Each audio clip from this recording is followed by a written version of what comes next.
for me to thank History Hub Ulster on behalf of the Belfast Jewish community and its many exiles from around the world, so many of whom are on tonight. I want to say a particular thank you to Nigel and Richard, not just for their presentations this evening, but also for their ongoing work in promoting the history of the Belfast Jewish community and for the amazing work they do and the tremendously positive response that they get from the general public. It's hugely, hugely appreciated.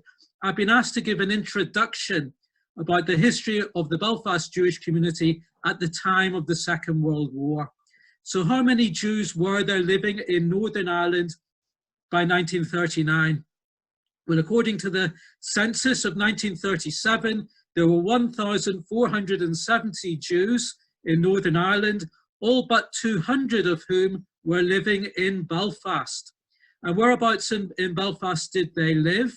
Well, if you were on the previous event we had about the First World War, I said that in 1914, the Jews were living at the Lower Crumlin Road, the Old Lodge Road area of the city.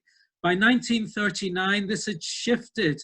The main hub of the community was Clifton Park Avenue and the area of the Antrim Road around about the waterworks.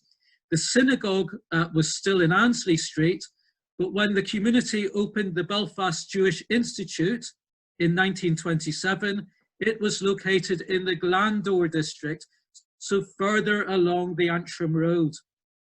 And the Belfast Jewish Institute was really a place where the cultural and secular expressions of Jewish identity could be celebrated. But the Jewish community at the time of the First World War, I said, were mostly newcomers. They were immigrants from Eastern Europe and their children. By 1939, we're talking about second and third generation Belfast Jews. The original peddlers had in many cases become shopkeepers, and by 1939 there were over 42 members of the Student Jewish Society at Queen's University Belfast. The first doctors and lawyers were being produced by the community. The Jewish community was also making its cultural mark on the city as well as commercially and professionally. In 1940, the Jewish Dramatic Society became part of the Group Theatre, one of the first professional theatres in Belfast. Cinema was another aspect of Ulster life which the Jewish community had a major part in developing. The Belfast Jewish community had, for its history, been relatively isolated from the rest of the Jewish world. But in the run-up to war, we had the influx of refugees coming from Nazi Germany, Austria, and Nazi-occupied Czechoslovakia. The community bought a farm at Malyle, and this was developed on the lines of a kibbutz by pioneers of the Bachad youth movement, a religious and Zionist youth movement by late teenagers who had come from Nazi-occupied Europe. There were about 30 children of the Kindertransport in Belfast. They were living in a hostel on Clifton Park Avenue until the Belfast Blitz, when they too went to the Malyle farm. And there were refugees throughout Northern Ireland working, for example, in the shirt factories of Londonderry as farm labourers across Northern Ireland. There were 2 refugee committees in Belfast, one Jewish and one made up of non-Jewish friends of the community, and the Quaker community was very much involved. Then there was the influx of servicemen to Northern Ireland, British and American servicemen, and I'm sure Nigel is going to talk a bit more about the hospitality that the Belfast Jewish community provided for servicemen stationed in Northern Ireland. To give you an idea of numbers, in 1942, over 1,000 Jewish servicemen took part in Rosh Hashanah services at the Presbyterian Assembly Rooms in Belfast. They needed one of the largest halls in the city. And there were regular dances and religious services for servicemen at the Belfast Jewish Institute. A third lot to come to Northern Ireland during the war was amongst the Gibraltarian evacuees. There were over 250 Jews, and they lived in a camp at Saintfield. The Jewish community, as the rest of the city, was badly impacted by the Blitz in April 1941, which took part during the festival of the Passover. The Waterworks district on the Antrim Road, the Jewish district there, was very badly impacted by bombing. An incendiary device landed on the roof of the Anstey Street Synagogue, but didn't ignite. But many, many houses had been destroyed, and amongst the 220,000 people who fled the city of Belfast in the aftermath of the Blitz included members of the Jewish community, and little satellite communities were established in Lurgan, in Newcastle, in Bangor, and in Malile. And a prominent businessman of the community, the Gurwiches, set up a special centre for evacuees from Belfast, from all faiths, and that was at Stewartstown. Nigel, I know, is going to talk about the service of the Jewish community on the home front, as well as those who served in the armed services. But just to give you a flavour, in December 1942, when the Civil Defence Forces marched through the centre of Belfast, Belfast Jewish wardens were given the honour of heading that parade. And the Prime Minister of Northern Ireland, Sir Basil Brooke, described the Jews and their assistance to the servicemen who were stationed in Northern Ireland. The Prime Minister said, "The Jews are amongst our finest citizens." The final point I want to make is that these are the darkest years of Jewish history during the Second World War. For the Jews of Belfast, the towns and villages where they had come from, where their grandparents had come from maybe, in Eastern Europe, these were the killing fields of the Shoah, of the Holocaust. My own family came from Lublin in Poland, where there was over 40,000 Jews. The concentration camp outside Lublin is no further outside of the city centre than Glengormley is to Belfast. Hundreds of thousands lost their lives there. In 1946, after the war, 60 children arrived in Northern Ireland to begin their recuperation at Malile. All of them had been through Auschwitz. And I'll just finish on this point before handing over to Nigel. Just over 3 years after Auschwitz was in operation, the State of Israel was declared when 72 years ago to this very day, according to the civilian calendar, on the 14th of May 1948. So it's very symbolic that we're having this event today. I'm going to hand over to Nigel. Okay, folks, Belfast Jewish Community in the Second World War. Thank you very much to Stephen for that introduction. He's mentioned a few things that I will probably mention as well. One of the aspects of any religious community during a period of war is to provide comfort, encouragement, and to raise morale.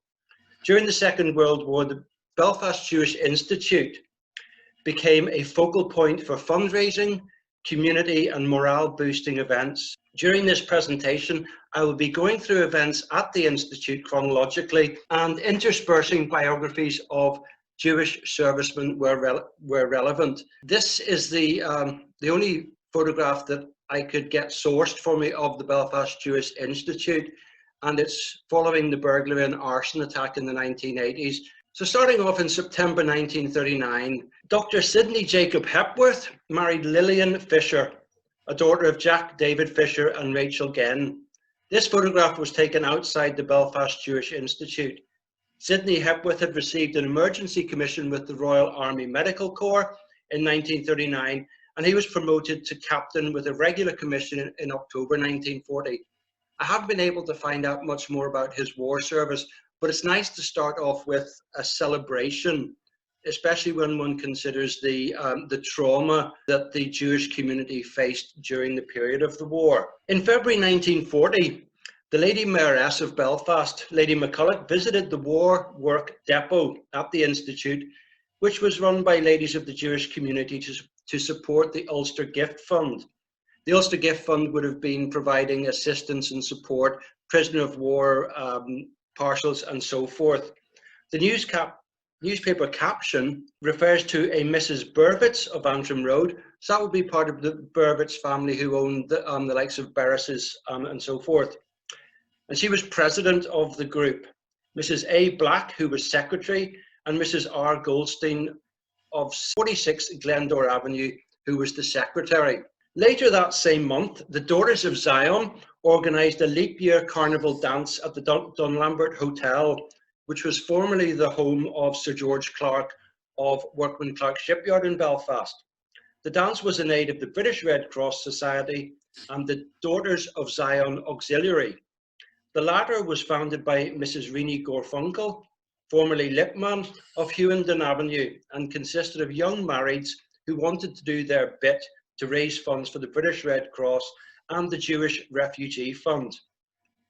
Renee's husband was Philip Gorfunkel, who had served in the Great War, and I'll be mentioning him again later on in passing. The music for the event was supplied by Sybil Tracy and his orchestra, and amongst those who attended were Dr. and Mrs. Tinsdale, Dr. and Mrs. Hinlock McCullum, Mr. Bernard Fox KC of Alexandra Gardens, Mr. and Mrs. Cotton Taylor, Mr. and Mrs. W.A. Graham, Mrs. Nat Gurwitch of Malone Road, and Dr. Rosenberg of Crumlin Road. Also in 1940, in March, Reginald Berkeley's three-act comedy French L'Aîné was produced at the Institute by Mr. Harold Goldblatt, who Stephen has already mentioned, who also played the lead role. The performance was in aid of the British Red Cross Society and the Daughters of Zion Auxiliary. So the first serviceman I'm going to talk about tonight is Oswald Cateson, who was also known as Cahill. He was born at Eglinton Street in Belfast on the 24th of June 1918 to Abraham Cateson, a Lithuanian immigrant who had married Mary Cohen in Belfast on the 4th of May 1912. Oswald was educated at the Jaffa School, and then he joined the family travelling drapery business. He enlisted with the Pioneer Corps in November 1939 and was captured at Bologna on 24th May 1940. He spent the remainder of the war as a prisoner in Stalag 3A at Luckenwald in Germany and Stalag 20A at Torun in north-central Poland. So again, it must have been particularly harrowing for somebody from a Jewish community to be in a prisoner of war camp in Germany or German-occupied Europe. After repatriation and demobilization, he went into business with his father, setting up a shop in Chapel Lane. It was called the Market House and was an early example of a discount clothing store, selling seconds from other companies such as Marks and Spencer's. He was a member of the Association of Jewish Ex-Servicemen, and he married Edna Rubenstein from Dublin on the 22nd of February 1948. In June 1940, although he was over the age for active military service, Barney Hurwitz, the president of the Belfast Hebrew Congregation and a member of the Refugee Relief Committee, enlisted with the British Army. He held the post of Quartermaster Sergeant with the Home Service Battalion of the Royal Inniskilling Fusiliers. He was a linen merchant and lived at Clifton Park Avenue. He was instrumental in securing the land for the Kinden Transport Farm at Malile. His son Oswald had enlisted with the Royal Artillery and saw service in Flanders before his unit's evacuation from the beaches of Dunkirk.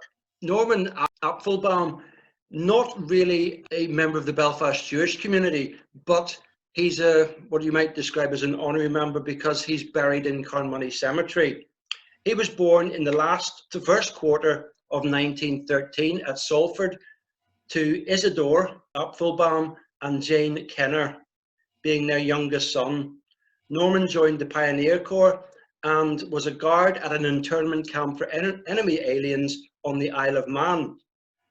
In the summer of 1940, it was decided to transfer internees to Canada.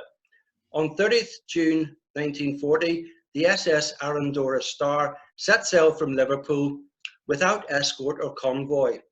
On board were 734 Italians, 479 German internees, some of whom were Jewish, 86 German prisoners of war, a crew of 174 men, and 200 British soldiers to act as a guard. On 2nd July, she was about 75 miles west of Bloody Foreland at the northwest part of Ireland when she was torpedoed by a German U-boat U-47 with the loss of 805 lives. Norman's body was washed ashore at Rosnarla in County Donegal on 13 September 1940, and he was interred in the Rock Cemetery at Eastport in Ballyshannon. At some stage, his body was exhumed and he was reinterred in Carnmoney Jewish Cemetery, and the headstone records his age as 26. In December 1940, the Institute entertained 100 Jewish service personnel to dinner, at which Rabbi Jacob Schachter said, "The Jews of Germany pray for the victory of Britain. That must be the prayer too of the followers of Pastor Niemöller, who are languishing in concentration camps, and of those Roman Catholics who desired to bring up their children as Christians and not as soldiers of the Nazi state." So this was probably one of the first occasions where the community entertained troops at the Institute. And of course, at this stage, it would only have been British troops who were stationed in Ireland. The first of the Belfast Jewish fatalities, Leslie Mark Sharp, was born on 6th July 1917 at Eglantine Gardens to Mark Sharp, a fancy draper, and Annie Bloch, being their only son. Leslie Sharp joined the Royal Air Force Volunteer Reserve in August 1939 as an airman under training as a pilot. He was called up at the outbreak of the war and undertook training with Number 11 Flying Training School, gaining his pilot's wings on 18th July 1940 and being commissioned on 7th September 1940. Leslie was flying Hawker Hurricanes with 5th Operational Training Unit, after which he joined Number 111 Squadron in October. He then transferred to the newly formed 96 Squadron on 18th December. 10 days later, after a normal night takeoff from RAF Squires Gate near Blackpool, his aircraft crashed into the sea 1 mile from shore. Pilot Officer Sharp was 23 years old when he drowned, but his body was recovered and he is buried in Carnmoney Jewish Cemetery. Mark Sharp, Managing Director of Corner House 6 Limited on Castle Street, died on 17th March 1941, aged 62. He died at the family home on Adelaide Park. He had been in failing health, and the death of his only son 3 months previously had been a severe blow. To the best of my knowledge, only one member of the Belfast Jewish community died during the German air raids of 1941. Moses, or Morris Bennett Jacobson, was born on 5th April 1895 at St. Kelvin's Parade in Dublin to Isaac Jacobson and Esther Michalowski, whose name was anglicised to Michelson in the birth register. Isaac, Esther, and their eldest child Jacob were recorded in census returns as being born in Russia. Isaac was a glazier and a mineral water manufacturer, and Moses was an assistant in the business in 1911.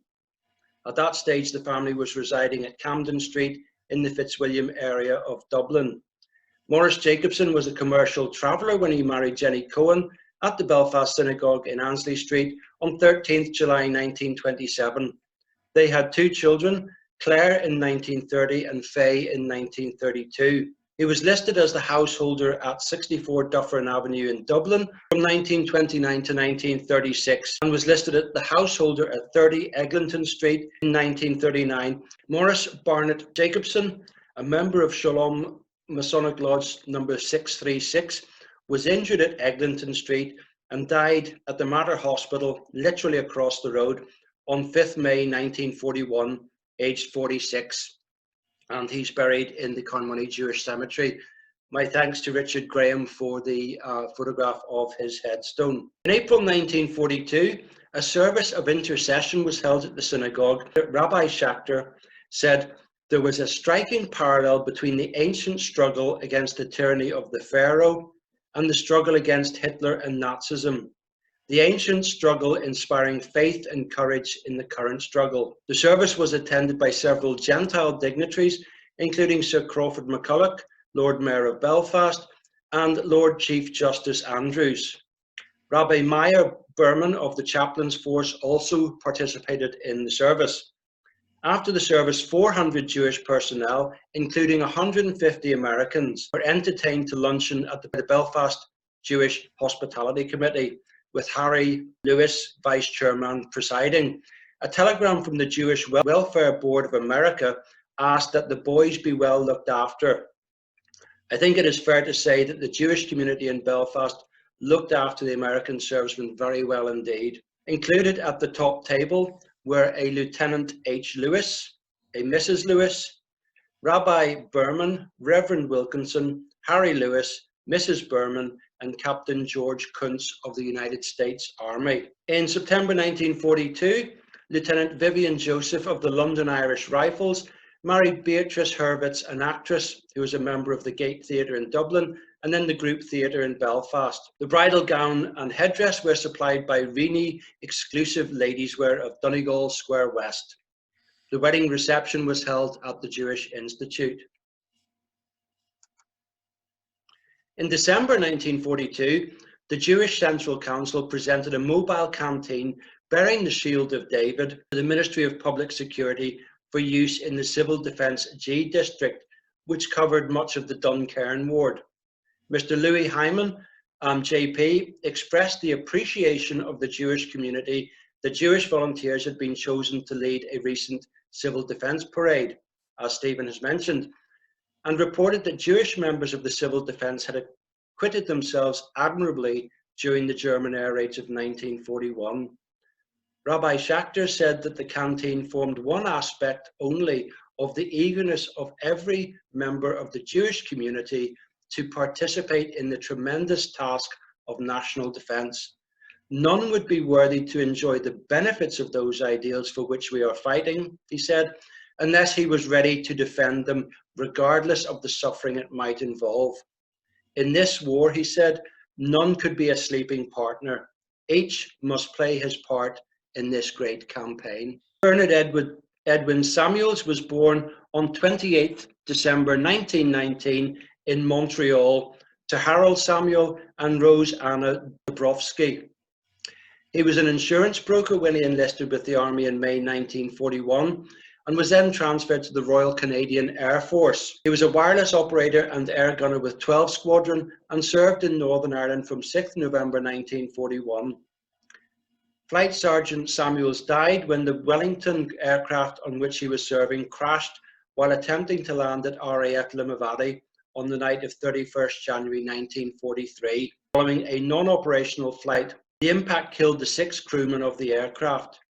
Bernard Samuels was 23 years old when he died, and he is buried in Carnmoney Jewish Cemetery. In March 1943, a dance at the Jewish Institute, organised by the staff of Sunderland and Lewis of North Street, raised £25 for Mrs. Churchill's Red Cross Aid to Russia Fund. In current terms, that would be £1,122. In April 1943, the Institute hosted a luncheon for over 300 men and women of the Jewish faith serving in Northern Ireland with British and American forces.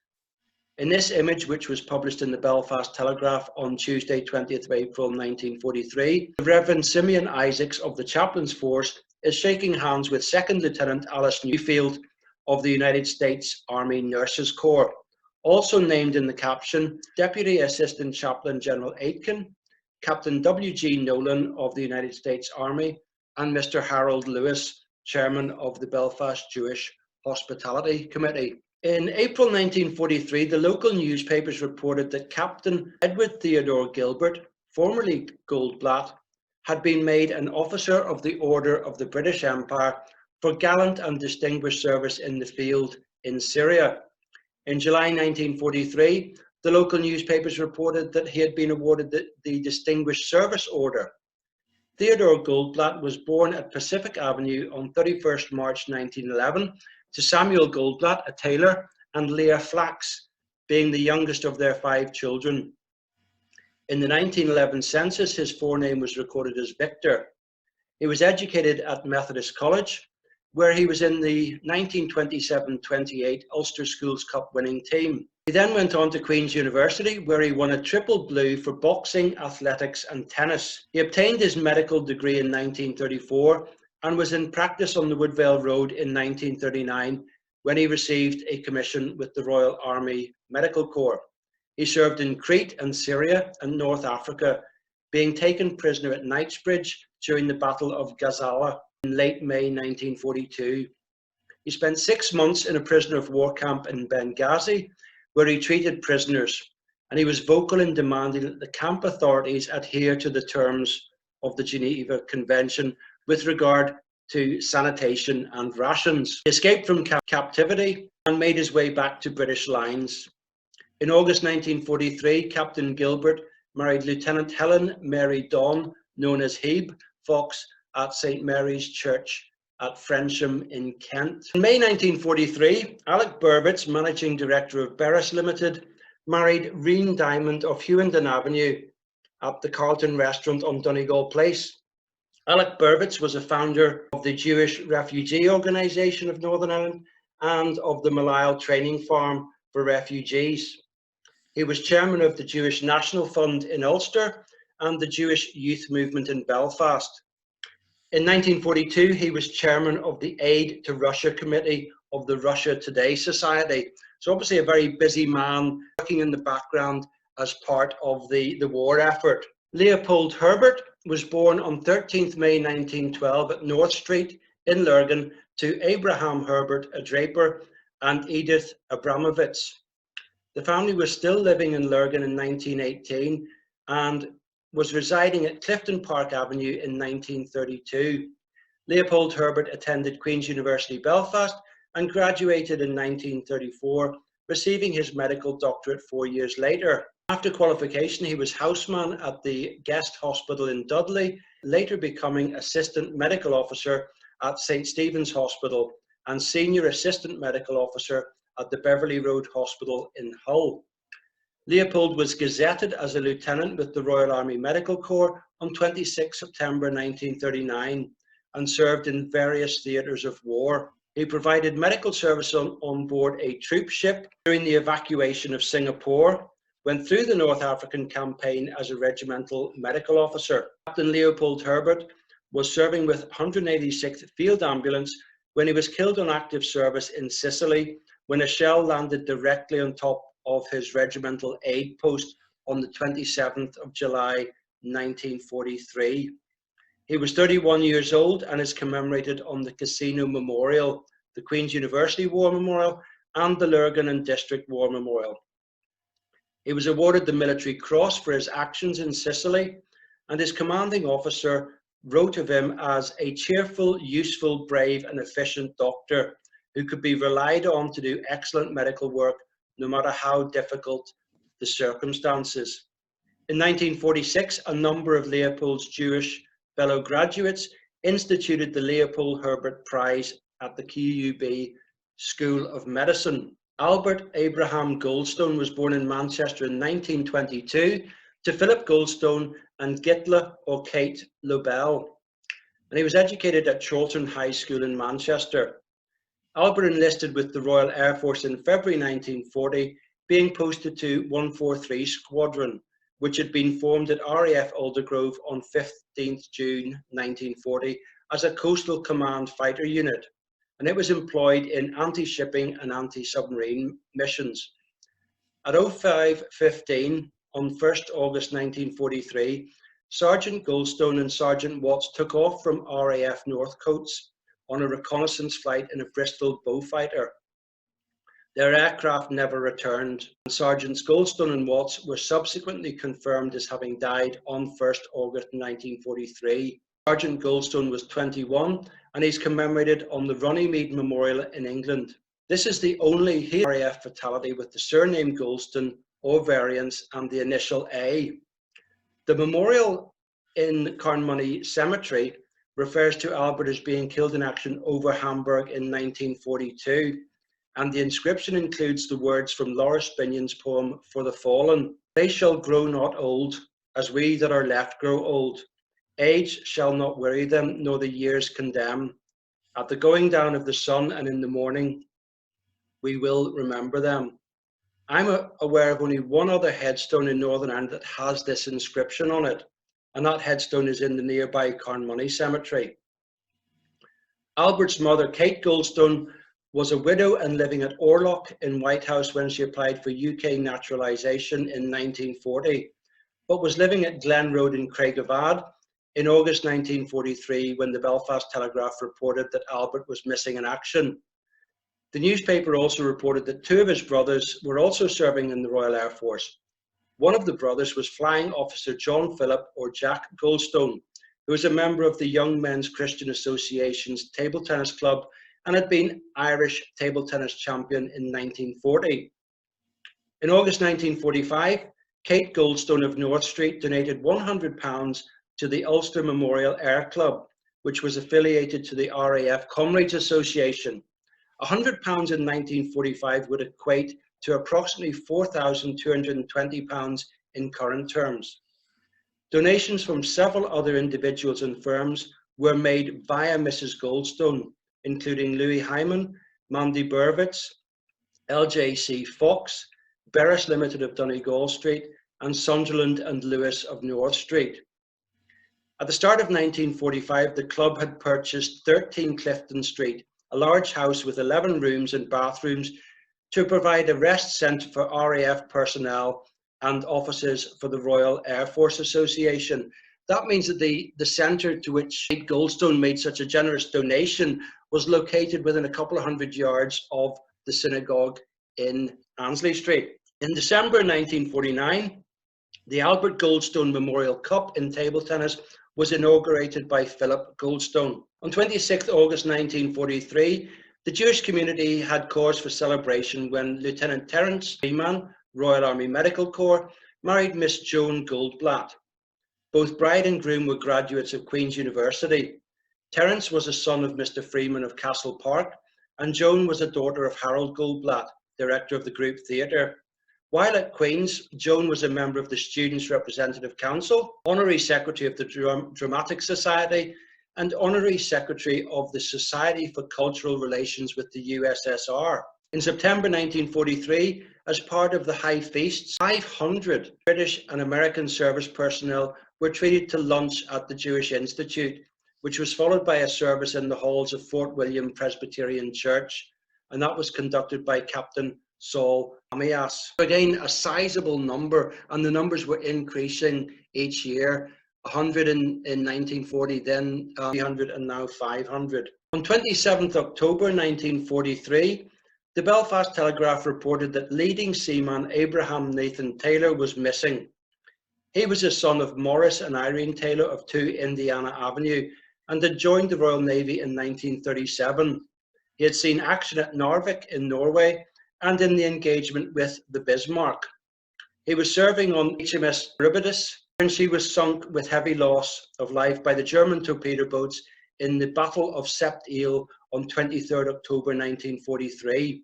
The body of leading seaman Abraham Nathan Taylor was recovered and buried in the Saint-Brieuc Western Communal Cemetery at Côte d'Armor in France. In 1948, Moses, known as Morris Taylor, applied for naturalized citizenship, the application being handled by Philip Gorfunkel, who, as I said, had served in the First World War. Again, another person who's not a member of the Belfast Jewish Community, but is buried in Carnmoney Cemetery. Pavel Naftali Hirsch Kuflik was born in Cologne on 4th January 1923 to Polish parents of German ancestry. Pavel was living in the Netherlands when he enlisted with the Polish Air Force in 1939. On 20th December 1943, a Vickers Wellington aircraft of 304 Polish Squadron Royal Air Force took off from Royal Air Force Base Predanek in Cornwall. Flight Sergeant Kuflik was the navigator of the aircraft, and it crashed on Mount Brandon near Arraglen in County Kerry in poor weather conditions. All 6 members of the crew were killed, and their bodies were transported to Northern Ireland for burial. 5 of the men are buried in Milltown Roman Catholic Cemetery, and Flight Sergeant Pavel Kuflik, who was 20 years old, was buried in the Carnmoney Jewish Cemetery on 21st June 1944. In the course of his address at the graveside, Rabbi Schachter said, "They were paying homage to a brave soldier who, with valor and fortitude, offered the supreme sacrifice to save the most sacred heritage of man, the cause of freedom and justice. As a citizen of Poland, he fell on the altar of his country's struggle for the vindication and restoration of its sovereignty and its independence as a great historic people. As a Jew, he had translated into practice the noble heritage of Israel, with whom loyalty was a fervent religious duty. He then went on to say, the marching feet of the liberators were now clearly heard on all sides. With their footsteps, the dawning of the deliverance was nearer and nearer. Additional information for this section came from Scott Edgar's Wartime NI website, which is well worth visiting. In December 1943, the Belfast Jewish Hospitality Committee entertained Jewish personnel in the British and American forces a dinner at the Jewish Institute to celebrate the feast of Hanukkah, the festival of deliverance. Rabbi Louis Isaac Rabinovitz, Jewish chaplain to the British forces in Northern Ireland, led a service in which the Hanukkah candles were lit. The American Jewish chaplain was Lieutenant H. Decker, and Louis Hyman, chairman of the committee, presided over the event and was assisted by Harry Lewis, Harold Perez, Isidore Shribman, and Abraham Goldstone. In March 1945, Captain Joseph Ornstein, Nurse Dorothy Kamen, and Nurse Sarah Huss returned to Belfast to present a plaque of English oak to the Jewish Institute to demonstrate the appreciation for the hospitality shown to the staff when their US Army hospital was stationed in Northern Ireland. The plaque was accepted on behalf of the Jewish community by Louis Hyman, president of the Institute, and it was one of the few items to survive the arson attack on the Jewish Institute in 1982. On Sunday, 13th May 1945, a service of national thanksgiving was held at the Belfast Synagogue, and during his address, Rabbi Schachter said the adherents of all faiths would have to pool their spiritual resources and face the new world in the spirit of great and momentous challenge. The defeat of Hitler's military power was not enough. It was the wrongs of Hitlerism that must be blotted out of existence. It was the cleansing of the earth of the scourge of the Nazi cult, with all its implications, which would demand all the zeal and devotion, skill and patience, perseverance and understanding of men in the future, if the recurrence of such stupendous tragedy was to be avoided. Another service of national thanksgiving was held at the synagogue on Sunday, 13th August, to mark the end of the war after BJ Day. On 7th December 1954, the memorial tablet for the Belfast Jewish fatalities of the two world wars was unveiled and dedicated at the Belfast Synagogue. Before the service, members of the Belfast branch of the Association of Jewish Ex-Servicemen had paraded from the grounds of the Royal Belfast Academical Institute. The government was represented by George Hanna, Minister of Home Affairs, and the service was attended by representatives of the three branches of the Armed Forces and the British Legion. The memorial tablet was unveiled by Marcus Kopel, Vice President of the congregation, and the last post was sounded by buglers from the White House Silver Band. The service was led by Rabbi Alexander Karlbach, who had emigrated to the United Kingdom from Nazi Germany in 1935. In his address, he said that Jews here and elsewhere had played an honourable part in the two world wars, and while defending their countrymen, they had defended the fundamental tenets of their faith. Stephen is now going to give a short memorial prayer. Well, Nigel, it's a huge honour. I think the Jewish community should be so grateful for the research and work that you put into that presentation. It was phenomenal. You really ensured that we will remember them. I'm going to recite part of a memorial prayer in Hebrew, and then I'll say it in English. If gentlemen want to cover their heads, that would be great if that's possible. El male rachamim, shochen bamromim, hamsei menucha nechona al kanfei hashchina, v'ma'alot kedoshim u'tohorim, gezohar harakia mazhirim, v'nishmot hagiburim hakedoshim. O God, full of mercy, dwelling on high, bring to perfect rest on the wings of the divine presence among the exalted, the holy and pure, shining as the brightness of the firmament, the souls of the fallen heroes of the world wars, those from the Belfast Jewish Community, and those who served and died along with them. Please, O Lord of compassion, shelter them forever under the cover of your wings. Let their souls be bound up in the bond of eternal life. The Lord is their inheritance. May they rest in peace. And let us say, Amen. Amen.